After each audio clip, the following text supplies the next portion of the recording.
ಇವತ್ತು special video mutton biryani ಮಾಡುವ. ಅದಕ್ಕೋಸ್ಕರ ನೀರುಳ್ಳಿ ಫ್ರೈ ಮಾಡ್ಕೊಂಡಿದ್ದೇನೆ. ಅದು ಮೇಲ್ಗಡೆ ಬಿಸ್ತಾ ಹಾಕಲಿಕ್ಕೆ. ಈಗ ಮಟನ್ ಮಸಾಲೆ ಮಾಡಲಿಕ್ಕೆ ನೀರುಳ್ಳಿಯನ್ನು ಕಟ್ ಮಾಡ್ತಿದ್ದಾರೆ. ನೀರುಳ್ಳಿ ಆದ ನಂತರ ಟೊಮೆಟೊ, ಕೊತ್ತಂಬರಿ, ಪುದೀನ ಎಲ್ಲ ಕಟ್ ಮಾಡಿಕೊಳ್ಬೇಕು. ಮಟನ್ ಕ್ಲೀನ್ ಮಾಡಿ ಇಟ್ಟಿದ್ದೇವೆ. ಈಗ ನೀರುಳ್ಳಿಯನ್ನು ಚೆಂದಾಗಿ ಫ್ರೈ ಮಾಡಬೇಕು. ಮಸಾಲೆ ತುಂಬ ಬೇಕಲ್ಲ, 1-2 kg ಅಲ್ಲ, 5 kg ಮಟನ್ದು ಬಿರಿಯಾನಿ ಮಾಡೋದು.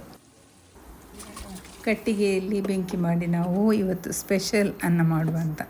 ಅಂದರೆ ಹೊರಗಡೆ ಬೆಂಕಿ ಮಾಡಿ ಅದರಲ್ಲಿ ಅನ್ನಕ್ಕೆ ಅಮ್ಮ ನೀರಿಟ್ಟಿದ್ದಾರೆ.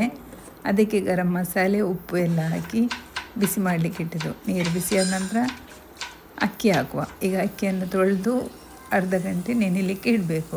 ನೀರು ಬಿಸಿಯಾಗುವವರೆಗೆ ನೆನೀತಾ ಇರಲಿ. ಇನ್ನು ನೀರುಳ್ಳಿ ಫ್ರೈ ಆಯಿತು. ಅದಕ್ಕೆ ಕೊತ್ತಂಬರಿ ಸೊಪ್ಪು, ಟೊಮೆಟೊ, ಕಾಯಿ ಮೆಣಸು ಎಲ್ಲ ಕಟ್ ಮಾಡಿದ್ದನ್ನು ಹಾಕಬೇಕು. ಹಾಕಿ ಚೆನ್ನಾಗಿ ಫ್ರೈ ಮಾಡಬೇಕು. ಮಸಾಲೆ ಎಲ್ಲ ಎಷ್ಟು ಫ್ರೈ ಆಯಿತು ಬಿರಿಯಾನಿ ಅಷ್ಟೇ ಚೆನ್ನಾಗಿ ಬರ್ತದೆ. ಎಲ್ಲ ಒಮ್ಮೆಲೆ ಹಾಕಬಾರ್ದು. ಸ್ವಲ್ಪ ಸ್ವಲ್ಪ ಫ್ರೈ ಆದ ಕೂಡಲೇ ಒಂದೊಂದೇ ಸಾಮಾನು ಹಾಕಬೇಕು. ಈಗ ಇದಕ್ಕೆ ಶುಂಠಿ ಬೆಳ್ಳುಳ್ಳಿ ಪೇಸ್ಟನ್ನು ಹಾಕ್ತಾಯಿದ್ದೇವೆ. ಇದನ್ನು ಸಹ ಹಾಗೆ 1-2-3 ನಿಮಿಷ ಫ್ರೈ ಮಾಡಬೇಕು. ಅಂದರೆ ಹಸಿ ವಾಸನೆ ಹೋಗಬೇಕು ಅದರದ್ದು. ತುಂಬ ಚೆನ್ನಾಗಿ ಪರಿಮಳ ಬರ್ತಾ ಉಂಟು. ನೋಡುವಾಗಲೇ ತಿನ್ನಬೇಕು ಅಂತ ಆಗ್ತಾ ಉಂಟು. ಬಿರಿಯಾನಿಯಲ್ಲಿ ದೊಡ್ಡ ಕೆಲಸ ಅಂದರೆ ಆನಿಯನ್ ಫ್ರೈ ಮಾಡೋದು. ಈಗ ಎಲ್ಲ ಚೆನ್ನಾಗಿ ಫ್ರೈ ಆಯಿತು.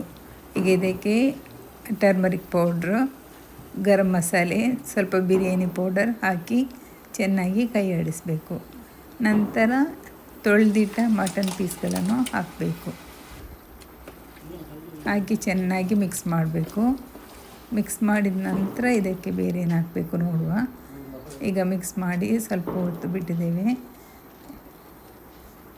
ಈಗ ಇದಕ್ಕೆ ಏನು ಹಾಕಬೇಕು, ಕೊತ್ತಂಬರಿ ಸೊಪ್ಪು, ಪುದೀನ ಸೊಪ್ಪು ಎಲ್ಲ ಕಟ್ ಮಾಡಿದ್ದನ್ನು ಹಾಕಬೇಕು. ಇಲ್ಲಿ ನೀರು ಬಿಸಿ ಆಗ್ತಾ ಉಂಟು. ಅನ್ನ ರೆಡಿ ಆಗ್ತಾ ಇದೆ. ಅನ್ನ ಜಾಸ್ತಿ ಬೇಯಬಾರ್ದು.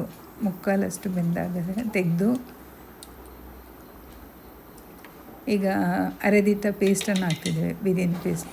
ಇದರಲ್ಲಿ ಗೋಡಂಬಿ, ಕೊತ್ತಂಬರಿ, ಜೀರಿಗೆ, ಬಡೆ ಸೊಪ್ಪು, ಬಿಳಿ ಎಳ್ಳು ಎಲ್ಲವನ್ನು ಚೆನ್ನಾಗಿ ಪೇಸ್ಟ್ ಮಾಡಿದ್ದು ಅದನ್ನು ಹಾಕಿ ಈಗ ಬೇಯಲಿಕ್ಕಿಡುವ.